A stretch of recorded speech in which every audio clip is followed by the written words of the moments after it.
yo no sabía nada de nada. Vivía en Moscú cuando en el periódico Pravda apareció una pequeña nota de unas cuantas líneas diciendo que habían matado a Trotsky. Pero conmigo vivía una chica que se llamaba Elena Imbert y que era la esposa de Ramón. Bueno, en aquel tiempo se llamaban marido y mujer, aunque no estaban formalmente casados. Elena Imbert vivía conmigo en Moscú porque estaba muy enferma de tuberculosis y había venido a curarse. Cuando vio la noticia, ella dijo: en esto está mezclado Ramón.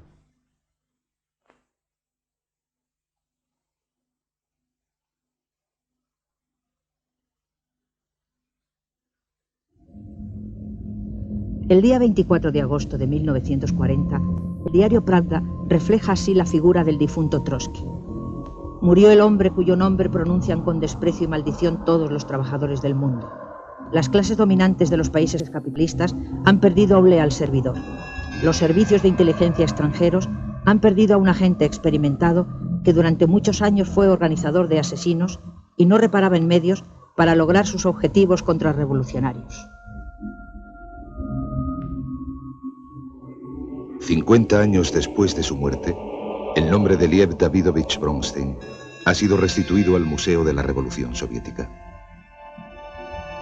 Impulsor del levantamiento de octubre, primero opositor y luego compañero de Lenin. Organizador del Ejército Rojo, ministro de Relaciones Exteriores del primer gobierno soviético, fundador de la Cuarta Internacional, ese Trotsky, asesinado en su exilio mexicano, nunca existió para la historia oficial de la URSS.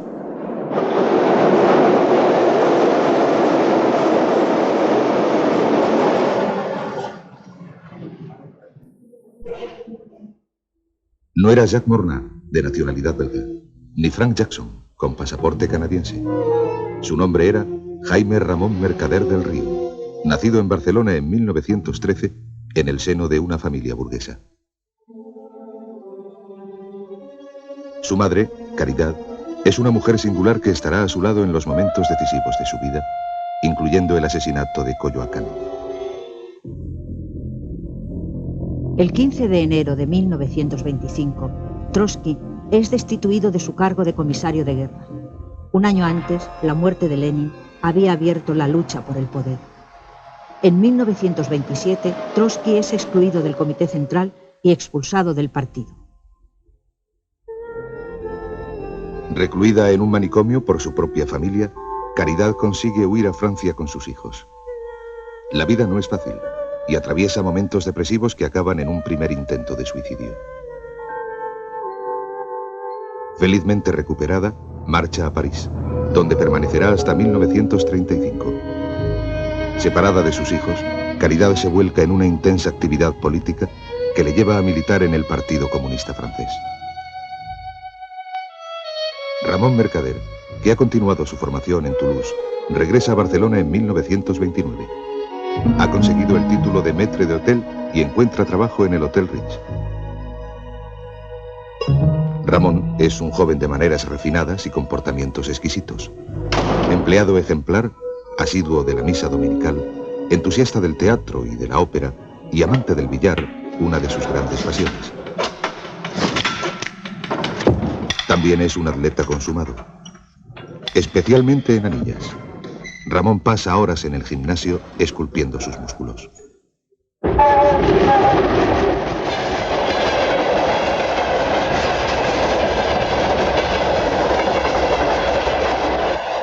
En diciembre de 1928, Stalin decreta la expulsión de Trotsky del país bajo la acusación de preparar la lucha armada contra el poder soviético. En la noche del 10 al 11 de febrero de 1929, Trotsky y su familia son embarcados en secreto rumbo a Turquía. Ramón milita en la Juventud Comunista, una pequeña organización estalinizada y sectaria. Jóvenes que buscan referencias en los modelos de la propaganda soviética. En junio de 1935, Ramón Mercader pisa por primera vez una cárcel, la de San Miguel de los Reyes, en Valencia. Las huellas dactilares que Ramón estampa en la ficha policial servirán 15 años después para desvelar la verdadera identidad del asesino de Trotsky. Había sido detenido el día 12 de junio en Barcelona por su vinculación a las denominadas células anti, una organización montada por los jóvenes comunistas para hacer trabajo fraccional en el ejército. Su vocación frustrada, porque desde las academias militares. El estallido de la Guerra Civil en 1936 le permite recuperar su vieja aspiración. Con su comportamiento en el frente de Aragón, consigue el grado de teniente. A los 24 años organiza un batallón de voluntarios con destino al frente de Madrid y alcanza la estrella de comandante. Aunque su nombre no figura entre la oficialidad del Ejército de la República. Una omisión que se repetirá otras veces a lo largo de su vida, como si alguien hubiera intentado borrar su existencia. La actividad de Caridad Mercader frente al levantamiento faccioso es igualmente heroica. Su figura es ensalzada en la prensa de la época junto a la de una joven miliciana, Lena Imbert, novia de su hijo Ramón. Ambas son enviadas a México en demanda de armas para el Ejército Popular. Caridad encabeza una multitudinaria manifestación junto a Lombardo Toledano, secretario general de la Confederación de Trabajadores de México y hombre fiel a Moscú, a pesar de no militar en el Partido Comunista. Caridad conoce allí una noticia de especial trascendencia.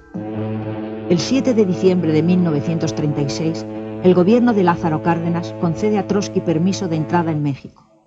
El líder revolucionario ha sido expulsado sucesivamente de Turquía, Francia y Noruega por presiones de Estado. La decisión provoca una auténtica convulsión en la vida mexicana, principalmente entre trotskistas y estalinistas.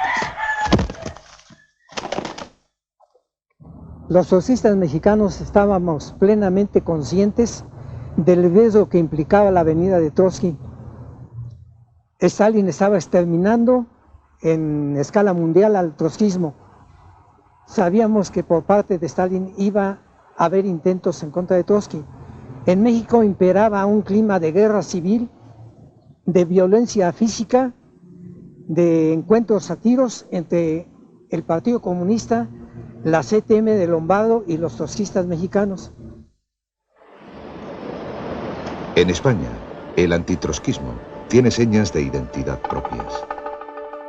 En mayo del 37, anarquistas y trotskistas del POUM, Partido Obrero de Unificación Marxista, levantan barricadas en Barcelona frente a lo que consideran nuevo estado policíaco por la creciente influencia de los comunistas en la República. Los enfrentamientos de Barcelona provocan 500 muertos y 5.000 heridos. Para muchos militantes, la participación del PUM en los acontecimientos de Cataluña es la confirmación, aparece como la confirmación de que el PUM es un instrumento del fascismo. Y muchos lo creemos a pie juntillas, sinceramente. Te perseguían porque eras fascista. Te perseguían porque no eras comunista. Y naturalmente había muy pocas gentes que se arriesgasen a tratar contigo cuando eras una apestada. La Pasionaria de Cataluña, como se conoce a Caridad entre la militancia comunista, es una figura importante del partido que trabaja para el espionaje soviético. Junto a ella, Lena Imbert y Carmen Brufau colaboran también en trabajos especiales. Figuras relevantes de la Internacional Comunista y del espionaje soviético convierten España en su centro de operaciones hacia Europa. Son personajes míticos con una dilatada historia revolucionaria. Los agentes soviéticos realizan trabajos de captación entre los combatientes españoles. Una tarea que desarrollan sin obstáculos, amparados en la libertad de movimientos que su poderosa influencia en los aparatos del Estado y del gobierno les permite.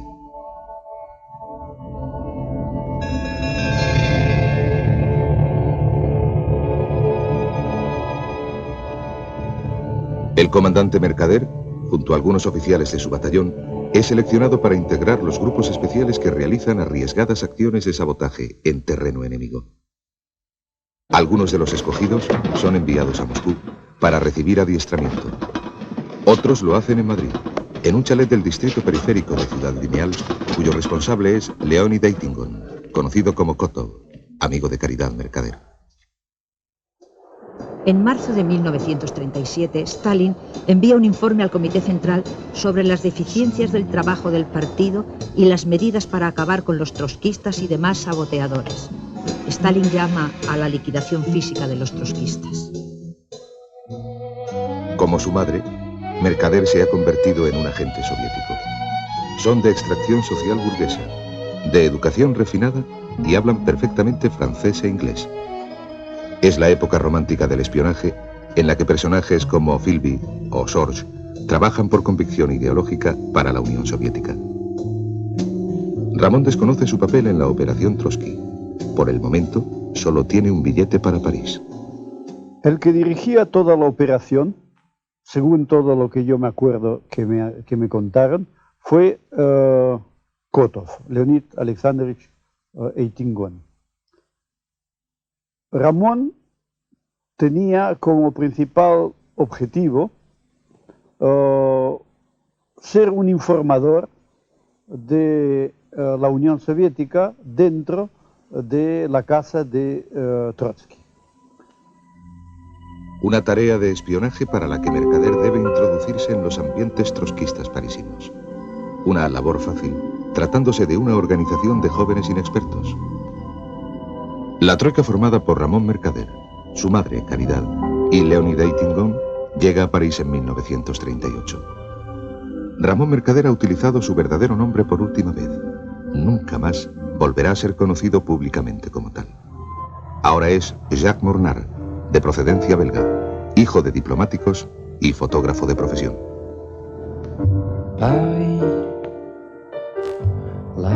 Jacques vive en un apartamento próximo a Notre Dame una intensa historia de amor con Sylvia Ayeló, una psicóloga norteamericana de 28 años, correo trotskista y hermana de Ruth, secretaria de León Trotsky en México. Una vía directa para acercarse al viejo líder bolchevique, preparada meses antes en Nueva York con la colaboración de Louis Boudin, dirigente del Partido Comunista Americano. Sylvia ha venido a París a participar en el Congreso Fundacional de la Cuarta Internacional, acompañada de una antigua amiga, Ruby Bail, colaboradora de Boudin. Ruby le facilita el contacto con un Jacques bon vivant y despreocupado, presto para la conquista. Junto a la también militante trotskista Marie Crépeau, Jacques y Sylvia forman un trío inseparable. Era un hombre muy elegante, delgado, atractivo, muy seguro de sí mismo en todas las situaciones.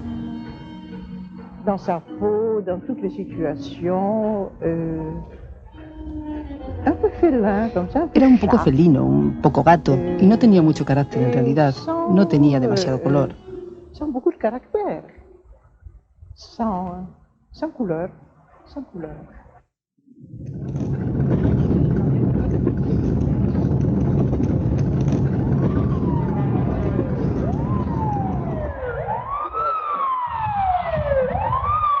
Jacques Mornard viaja a Nueva York en verano de 1939 siguiendo los pasos de Sylvia. Asegura no poder vivir sin ella y le ha propuesto matrimonio. Pero Sylvia va de sorpresa en sorpresa. La primera, que Jacques dice no conocer Nueva York y se encuentra como en casa. La segunda, que Jacques Mornard ya no es belga, ni fotógrafo, ni se llama Jacques Mornard. Ahora es el ingeniero de minas Frank Jackson, de nacionalidad canadiense. Ha sido militarizado y para huir de la guerra ha cambiado de identidad, explica Jacques. La pareja vuelve a revivir horas felices en un apartamento del número 50 de la avenida Livingston, en Brooklyn. Frank Jackson se enamora de la ciudad. Comunistas y lombardistas mexicanos continúan su campaña contra Trotsky. Su actitud antisoviética, dicen, está haciendo el juego a Hitler y Mussolini. Pero Stalin ha llamado a la liquidación física de Trotsky. el secretario general de los comunistas mexicanos, Henry Laborde, recibe a un misterioso enviado. El camarada Laborde habló con Rafael Corrillo y conmigo. Los tres integramos el secretariado encargado de los problemas más graves y más secretos. Y nos dijo que había llegado un enviado de la Internacional Comunista que se manejaba, claro, con un seudónimo que ya no recuerdo, y que le había indicado que la Internacional Comunista acordó terminar con Trotsky y que se pidiera al secretario general su cooperación para esta medida. Los dirigentes comunistas mexicanos se niegan a colaborar y son expulsados del partido.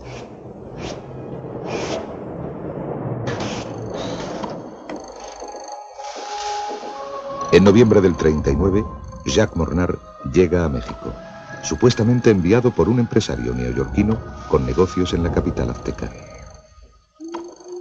Con Caridad y Eitingon en la sombra, Frank Jackson comienza a aproximarse a la villa de Trotsky, sin prisas. Él es solo un hombre de negocios que poco a poco se siente atraído por el trotskismo. Esto es lo que cuenta a una enamorada Silvia que le ha seguido hasta México. Ambos se inscriben como matrimonio Jackson en la habitación 113 del Hotel Montejo. Aquí en México, pues acompañó a Silvia cuando visitaba a los guardias, a los camaradas, a la casa, pero nunca demostró el más mínimo interés de tratar ni de conocer a León Trotsky. Su labor fue ganarse la amistad, la gratitud de la gente que estaba alrededor de Trotsky. La oposición de Campa y otros dirigentes comunistas mexicanos a la liquidación de Trotsky no supone el fin de la operación. La prensa comunista y de la CTM continúa su campaña contra el viejo líder revolucionario. Pero hubo un momento que esos ataques se fueron haciendo cada vez más frecuentes, más virulentos en la prensa comunista, que era el Popular, La Voz de México, El Machete, Futuro, y eso sí le hizo percibir al abuelo, a León Trotsky y a toda la familia, de que se acercaba un atentado, que ya se iba a pasar del ataque verbal al ataque físico.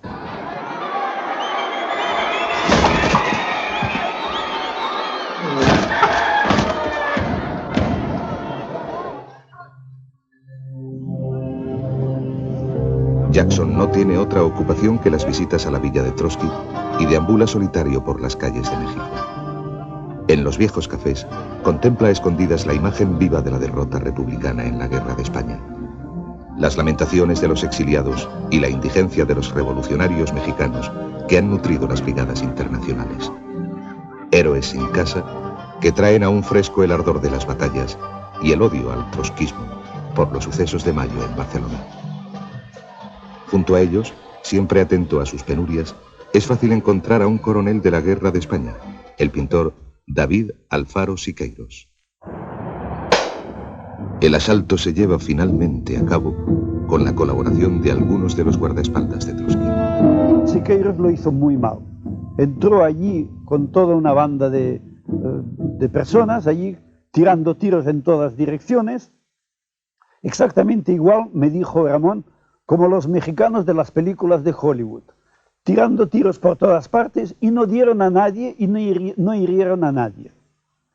Y se fueron de allí tan campantes como si lo hubieran hecho, y en realidad no habían hecho nada. Dice, esto pues puso a Leonid en una situación terrible, porque se había descubierto todo lo que estábamos haciendo, y no se había cumplido la orden de Stalin. El testimonio de Luis Mercader descubre que tras el atentado sin víctimas de Siqueiros estaba el espionaje soviético. Sin embargo, el pintor, al ser detenido, esgrime que tan solo es una iniciativa personal para conseguir la expulsión de Trotsky. La policía no tuvo éxito o no tiró de los hilos que movían entre bambalinas Eitingon y Caridad Mercader con las informaciones que sobre el interior de Coyoacán facilitaba Ramón. Solo 4 días después del asalto de Siqueiros, el 28 de mayo, Frank Jackson vuelve a la villa de Coyoacán, convertida ya en una fortaleza.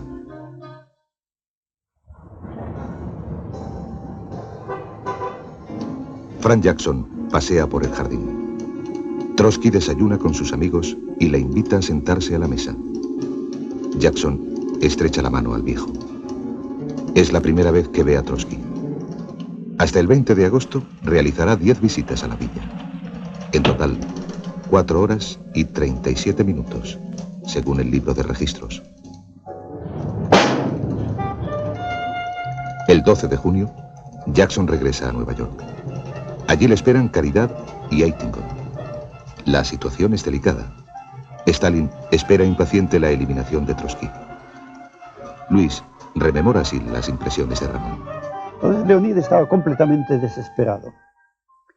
Yo lo veía cada día como los esfuerzos que hacía para poder inventarse algo y cumplir la orden que había recibido, y sabía que no podía volver a la Unión Soviética si no cumplía con la orden. Hasta me acuerdo muy bien, me dijo Ramón, que hasta estaba intentando contratar a un aviador americano para que bombardeara la casa desde el aire. Y cuando yo lo vi tan desesperado y que no podía, estaba completamente sin saber qué hacer, entonces yo le dije, bueno, pues no te preocupes, yo ya lo haré yo mismo.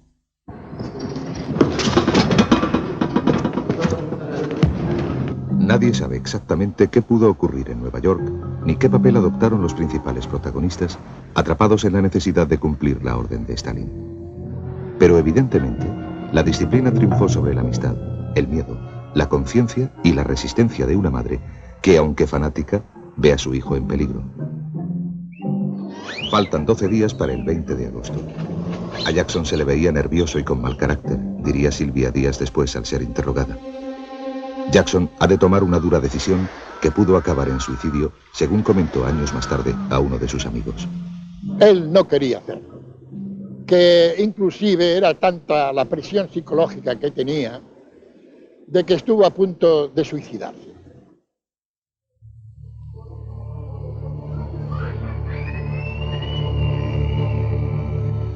Hacia las 4 de la tarde del 20 de agosto de 1940, Frank Jackson dirige su automóvil hacia la villa de Coyoacán.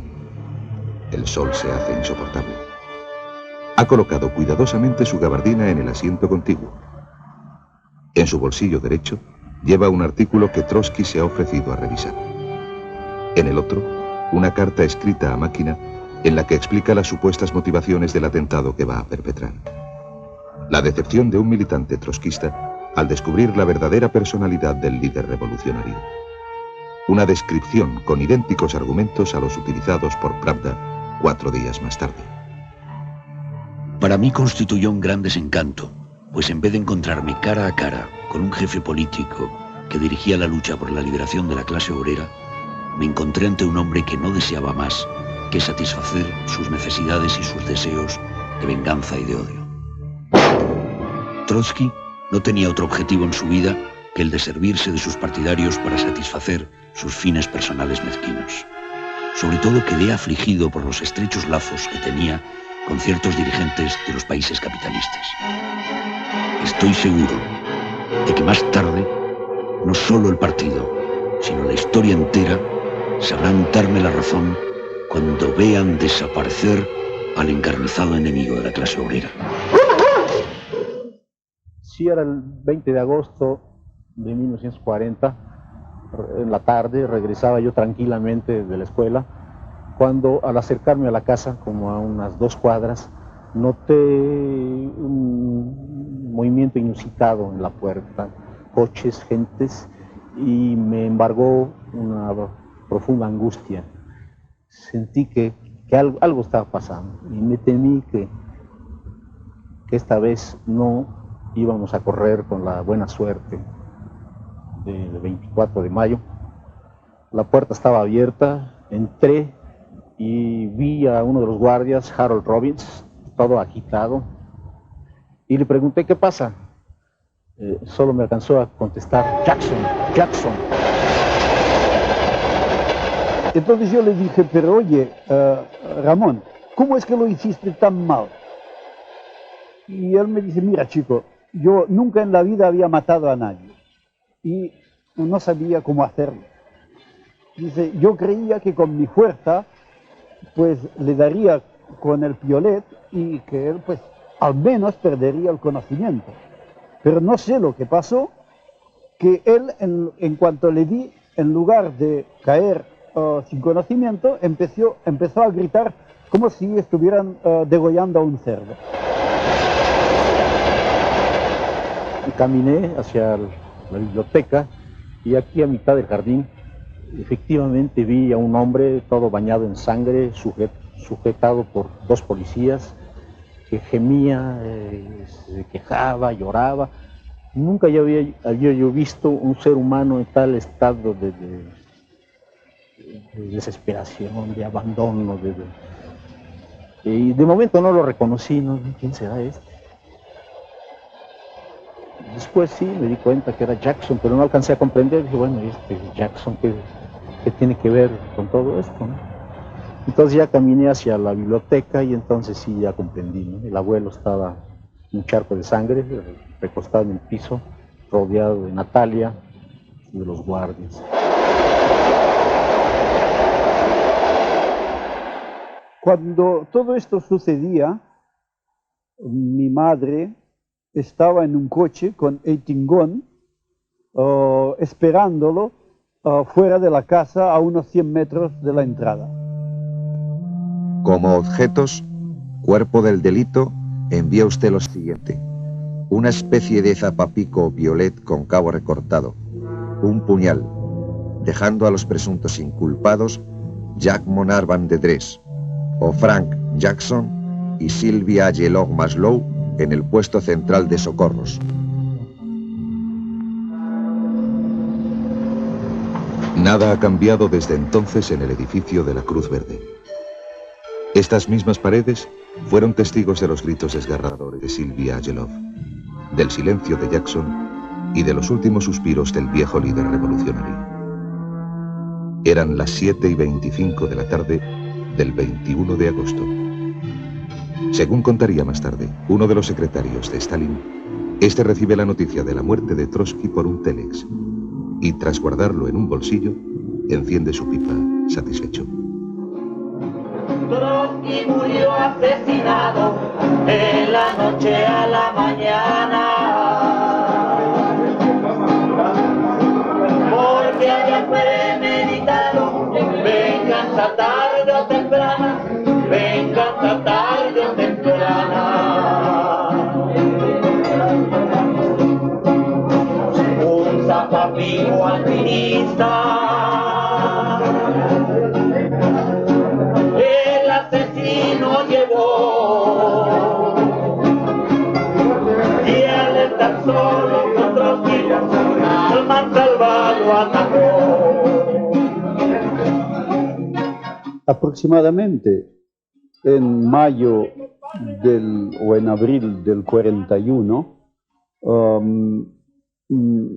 mi madre y yo fuimos al Kremlin, donde a mí me hicieron esperar en una sala y a mi madre la recibió en su despacho el presidente del Soviet Supremo de la URSS, Mikhail Ivanovich Kalinin, el cual la condecoró con la Orden de Lenin. Y le dijo que cuando mi hermano saliera de la cárcel, pues le darían la Orden Suprema de la Unión Soviética, que es la de héroe de la Unión Soviética. El presidente Cárdenas no puede contener su indignación y arremete contra los comunistas. Es un crimen, dice, deshonroso para los que lo inspiraron e infame para los que lo perpetraron. Es una reflexión que hoy se hacen los comunistas de todo el mundo. Pero 50 años atrás, El puño de Mercader se izó con las energías de todos, o de casi todos. Stalin era su propia conciencia. Yo creo, ¿verdad?, que todos, o casi todos, o muchos, ¿verdad?, podíamos dar ese paso decisivo de asesinar a Trotsky. Yo creo que hay elementos que trascienden esto, es decir, que Ramón en realidad es un fanático. La sexta delegación de policía es para Jackson hospital, presidio y sala de justicia durante 7 meses. Un tiempo que quedó grabado en su memoria. Mercader recordará siempre en Moscú el día en que la policía propuso un careo entre Jackson y Silvia. Silvia abandonó el trotskismo y hoy vive refugiada en un apartamento próximo a Central Park, donde la localizamos, huyendo de los recuerdos y de los periodistas que intentan hurgar en su memoria. Yes, good morning. I'd like to speak to Silvia. Speaking. I'm working with a Spanish television crew, and we are doing a report on the biography of Ramón Mercader. No, you've got the wrong person. Sorry. Tras la negativa de Silvia, lo intentamos con su hermana Ruth, con idéntico resultado. No, I'm sorry. I guess it's very difficult for her to still remember. It's very difficult for all of us. Very difficult. And it would be,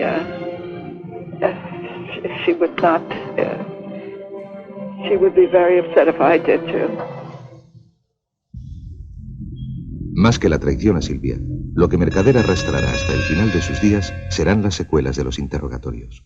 Él me dijo que pasaba muy malas noches, que no dormía, que todas las noches se despertaba despavorido, recordando las torturas que había sufrido en la cárcel de México. Parece ser, según me contó, que todas las madrugadas, día a día, le despertaban a una hora determinada para torturarle y obligarle a confesar su verdadera personalidad, que él estaba ocultando. Pero Mercader mantendrá su silencio de por vida. Su respuesta en francés es siempre la misma. Es Jacques Mornay, de nacionalidad belga, y no habla español ni ruso. Un agente secreto no solo no revela sus métodos al enemigo, sino que nunca facilitará las pruebas necesarias para que se implique al Estado que le manda. La cárcel de Lecumberri, hoy convertida en Archivo General de la Nación, es conocida en México como el Palacio Negro. Allí es trasladado Jackson el 4 de marzo de 1941, tras 7 meses de incomunicación. Su nombre también ha desaparecido de los archivos penitenciarios. Alguien ha hecho gestiones con los funcionarios y la dirección del penal y Jackson consigue la celda número 27. Una celda exclusiva en la que, para su sorpresa, hay libros, revistas y algunos alimentos. Su benefactor es el licenciado Eduardo Ceniceros, un abogado que el día 21 de agosto de 1940 había recibido una misteriosa visita. Una mujer que intenta ocultar su identidad, pero a la que reconoce como Caridad Mercader, la miliciana española que le había sido presentada por Lombardo Toledano en noviembre de 1936. Me pedía que me hiciera cargo del asunto. Aún estando yo indeciso sobre si aceptaba o no esta designación, me entregó un sobre. Dentro del sobre me dijo, son parte de sus honorarios, después se le pagará en la forma y términos que usted lo pida. Dentro del sobre encontrará usted medio billete de $1 americano. Ese medio billete, si usted se lo hace llegar al muchacho, siempre lo llamó el muchacho, seguramente va a confiar en usted. El abogado sabe que Jackson no tiene defensa posible. La carta inculpatoria que el día 20 de agosto llevaba en el bolsillo, explicando las motivaciones del atentado, le condena irrevisiblemente. El 27 de junio de 1944, el tribunal dicta sentencia. 20 años de prisión por homicidio, con alevosía, ventaja y premeditación. Jackson tiene miedo. Cuando alguien le visita, apoya la espalda sobre la pared. Tal vez Stalin intente garantizar su silencio, como ha hecho con otros de sus agentes, a los que ha eliminado una vez cumplida su misión. O como ha hecho con su jefe, Leonid Eitingon, al que ha ascendido a general y condecorado y tiempo después internado en un campo de concentración. ¿Acaso los trotskistas intenten vengarse? En algún momento, más de 300 simpatizantes de Trotsky comparten prisión con Jackson. Pero nosotros nunca. Ahora yo les confieso, yo soy muy impulsivo. Si hubiera querido, no sé qué hacer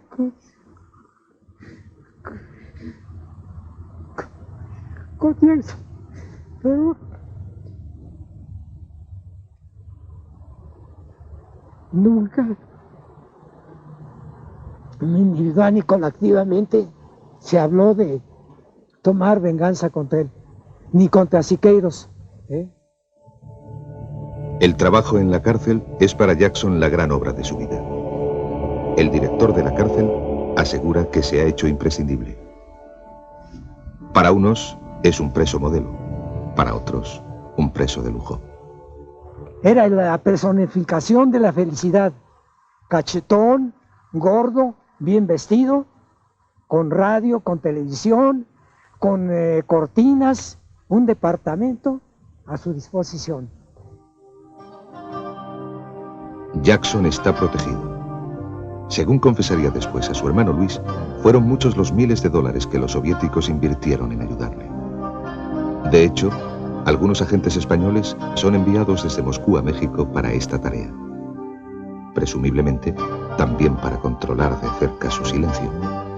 Entre ellos, el médico gallego Alejandro Cooper y Carmen Brufau, compañera de Caridad en el trabajo de espionaje durante la Guerra de España. Caridad, mientras tanto, se desespera en su casa de Moscú.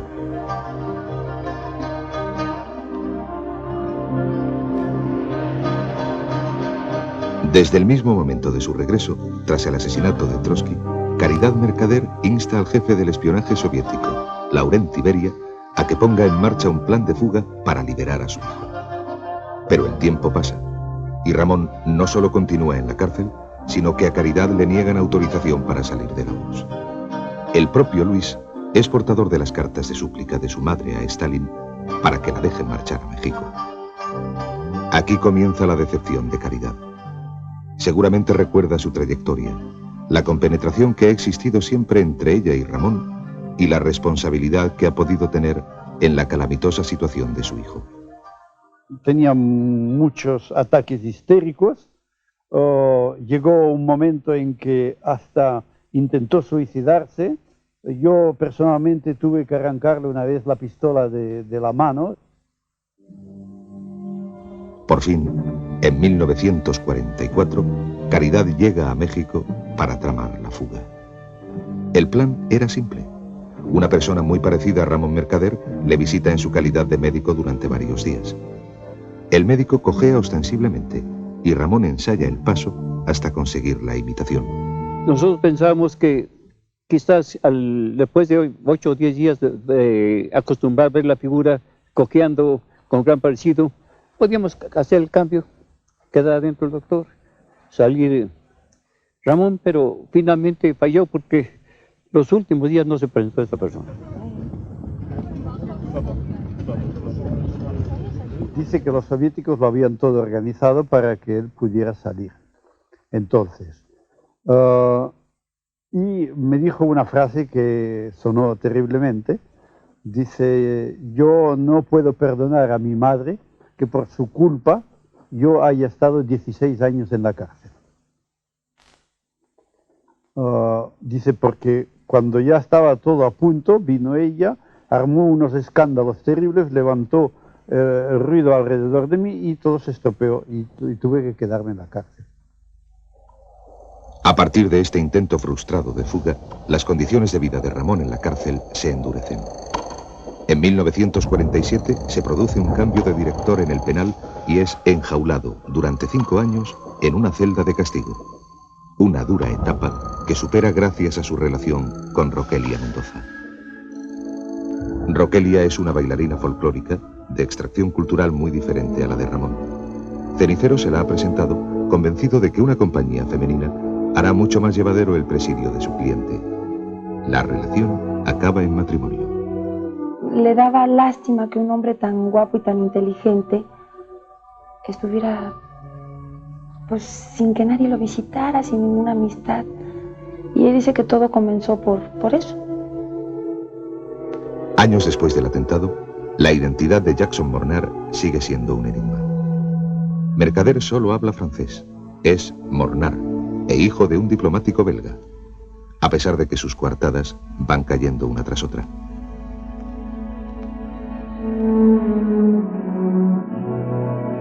Los psiquiatras diagnostican al hijo de Caridad un activo complejo de Edipo y un estado neurótico que debió iniciarse desde la más temprana infancia como consecuencia de un trauma afectivo, y le atribuyen la más alta peligrosidad social. Ramón Mercader del Río, psicópata o agente disciplinado, verdugo o víctima. Es un homicida que cumple una obligación, una orden, y que él está convencido de que esto lo hace porque es necesario. No, es la máquina educada para decir, ve y mata tal, y va y mata tal.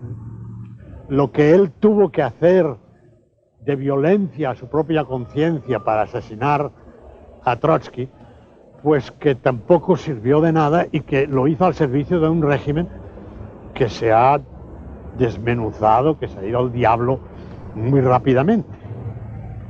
Pero básicamente Mornar, yo creo que es, pues como la mayoría de ese tipo de agentes, pues es una vida desperdiciada. Es una vida destrozada al servicio de nada.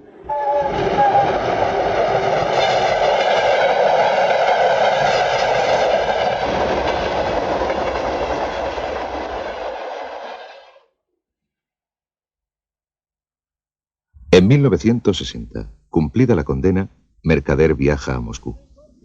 Allí le espera el paraíso socialista por el que ha entregado 20 años de su vida y la tranquilidad que los periodistas le negaron en México. Ha salido de la cárcel acompañado por 2 funcionarios checos rumbo a Cuba. Ahora le buscarán en Praga o en La Habana.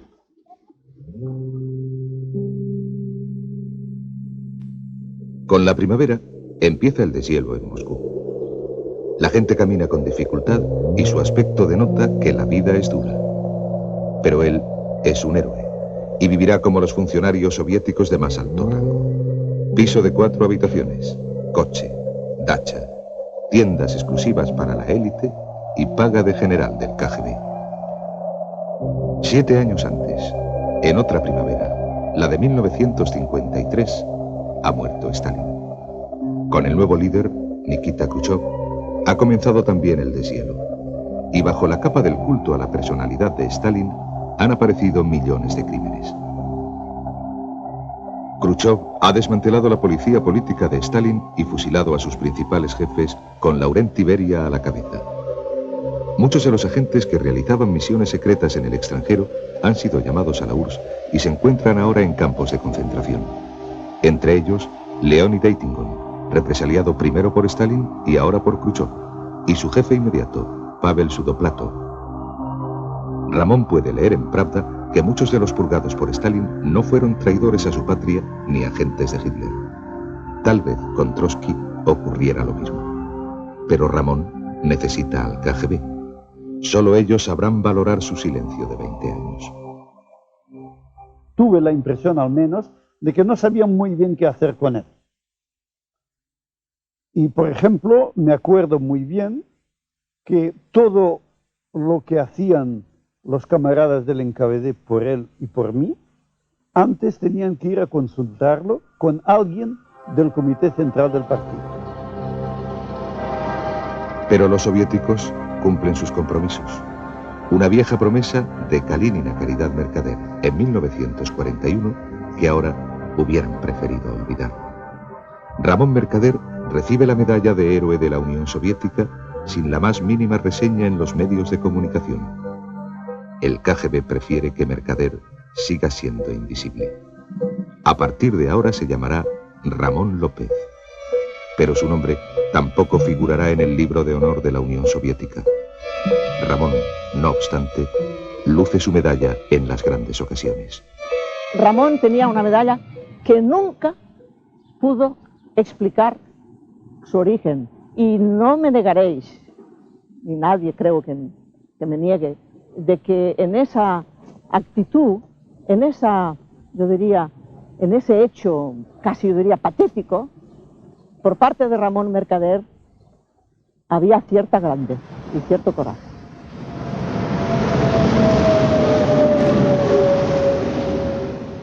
Ramón quiere incorporarse a la vida activa.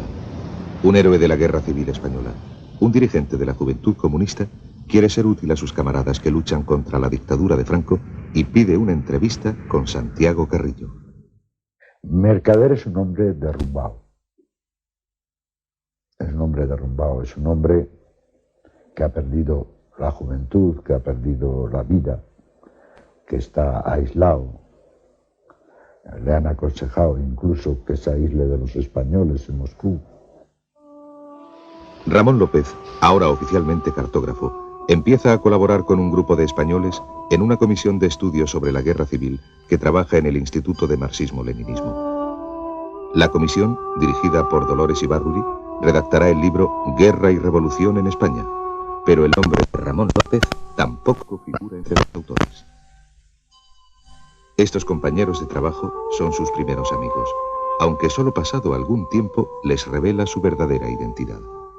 Él, aunque no hablaba nunca así directamente del asesinato de Trotsky, pero siempre repetía de que a mí me han destrozado la vida. Él se refería más que nada, pues seguramente a la imposibilidad de poder hacer una vida normal, de poder salir de la Unión Soviética y regresar a Cataluña.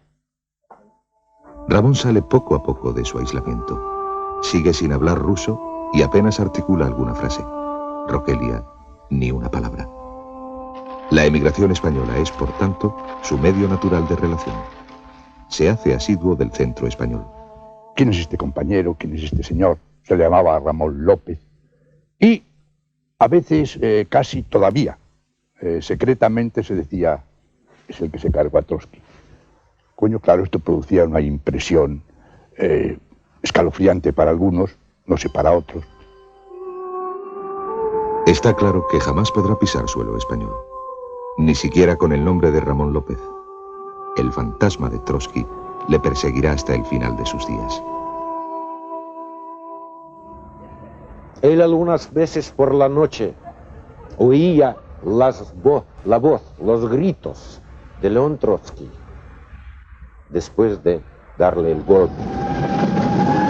Fue su otro secreto. Nadie debía conocer.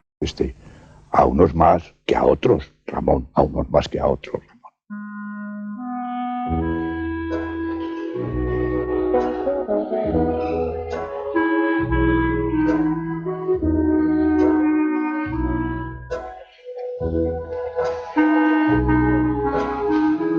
Tras muchos intentos, Roquelia y los hijos logran por fin marchar a La Habana. Ramón les promete que pronto se unirá a ellos. Pero en el KGB siguen negándole el visado, aunque saben perfectamente que su silencio está garantizado. Ramón cuenta los días como en la celda número 27 de Lecumberri. Se siente prisionero en su propia casa. Apenas pisa la calle. Un día de mayo de 1974, su hermano Luis decide visitarlo. Golpea la puerta, pero nadie responde a su llamada. Esperé y se abre la puerta y apareció mi hermano con un aire de dolor muy fuerte en la cara, todo encorvado y aguantándose el lado izquierdo del pulmón. Y yo le dije, ¿qué es lo que te pasa? Dice, me encuentro muy mal, por favor, llama a un médico urgentemente porque me encuentro muy mal. Después de 3 meses de tratamiento, ha logrado salvar la vida. Sin embargo, está solo, y los soviéticos siguen cerrados a sus peticiones. Por fin, el 20 de agosto de 1974, Ramón se reúne con su familia en La Habana, gracias a la mediación de Fidel Castro. No puede, en cambio, viajar a París, donde Caridad Mercader agoniza en 1975, víctima del cáncer. El KGB no entiende la adoración que siente por su madre, a pesar de que en alguna ocasión Ramón la haya responsabilizado de la destrucción de la familia. A pesar también de que el padre, el viejo Pablo Mercader muriera olvidado de todos en un asilo de Bañolas, en Gerona.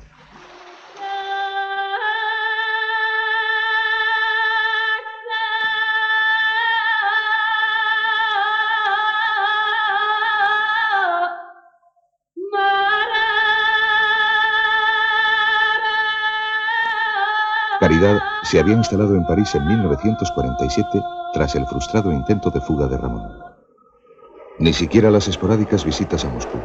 A sus hijos, Luis y Ramón, le devolvieron el ánimo. Es más, siempre acabaron en cisma familiar. Los esfuerzos de ambos por hacerle la estancia agradable en el país del racionamiento chocaron en todo momento con la incomprensión de una vieja y elegante dama que no había perdido sus hábitos burgueses. A mi madre le costaba mucho comprender lo que pasaba en Rusia y no se podía acostumbrar a la vida muy difícil que pasábamos todos en Rusia. Y me acuerdo muy bien que un día, ya desesperada, me dijo la frase siguiente: yo sirvo muy bien para destruir el capitalismo, pero no sirvo para construir el socialismo.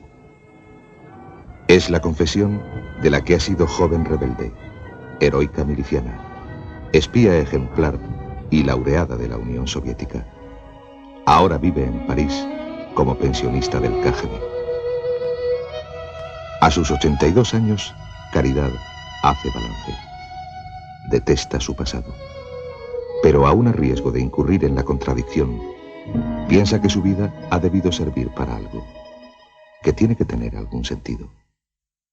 Cuando murió, una de las características principales, así que a mí me hacen más impresión, es que murió con el retrato de Stalin colgado sobre la cabecera de su cama. Ramón no hace profesión de fe de stalinismo. En el 68 defendió públicamente la primavera de Praga en los debates que provocaron la división de los comunistas españoles exiliados en Moscú. Y aunque dada su historia y su trayectoria, el pronunciarse seguramente entrañaba para él cierto riesgo, él apoyó sin reservas la posición de los reformadores de Praga. Pero ahora, en Cuba, vive su primavera particular. Nadie le conoce, salvo los funcionarios del KGB que vigilan su silencio. La medalla de héroe de la URSS le permite tener casa en el barrio exclusivo de Miramar, coche propio y un puesto de trabajo para el que se siente preparado: asesor de instituciones penitenciarias. En octubre de 1977, el héroe de la Unión Soviética, Ramón López, viaja nuevamente a Moscú, invitado a la conmemoración del 60 aniversario de la Revolución. Allí se encuentra también Santiago Carrillo, al frente de una delegación parlamentaria de su partido. Ambos mantienen una entrevista privada en un despacho de la Casa de España. Ramón López solicita la mediación de Carrillo para regresar a Cataluña. Cree que ha llegado el momento de realizar su viejo sueño. En conversaciones con él, yo le digo: tú debes escribir tus memorias, tú debes explicar cómo un joven normal, inteligente, sensible, puede llegar a hacer algo que ahora parece tan terrible. Y no solo por ti, le digo, no solo por ti, por tu propia reivindicación como ser humano, sino porque se conozca lo que ha sido un periodo histórico, porque haya una noción más clara de lo que ha sido, pues, el estalinismo y de en qué han estado implicados, de una forma u otra hemos estado implicados toda una generación. Y él me decía que esto él no lo podía aceptar porque era traicionar a sus amigos y él nunca había sido desleal para los suyos. Dice, se ve que yo soy una patata caliente tanto para mis enemigos como para mis amigos y que por lo tanto tendré que dejar mis huesos en el cementerio de Colón. Sus cenizas no recibirán sepultura en La Habana, sino en Moscú. Él ha dado su vida por la Unión Soviética y debe ser enterrado allí, exige Luis a los funcionarios del KGB. Fue el 19 de octubre de 1978 en una clínica de La Habana. Un cáncer de huesos ponía fin a 3 meses de agonía, 4 años de enfermedad y 38 años de silencio. Un silencio que se hace patente en el delirio de los últimos momentos. O quizá no es el delirio de un espía moribundo. Tal vez Ramón Mercader intenta desvelar su secreto. Un día yo llegué al hospital y me encontré que ya no hablaba. Había una enfermera especializada que se dedicaba a los sordomudos y leía los labios de mi padre, pero no le entendía nada porque estaba hablando en francés y otras veces en inglés, y entonces no se sabía. Le hicimos incluso el abecedario para ir diciéndole las letras, pero no. Decía constantemente un número telefónico, pero llamamos a ese número telefónico y no existía en La Habana ni en el mundo entero. Era una clave, yo creo. Una clave que permanecerá para siempre enterrada en el cementerio moscovita de Kunsevo, bajo una lápida con una escueta dedicatoria al héroe de la Unión Soviética, Ramón López. Ramón López, Jacques Morny, Frank Jackson, Ramón Mercader.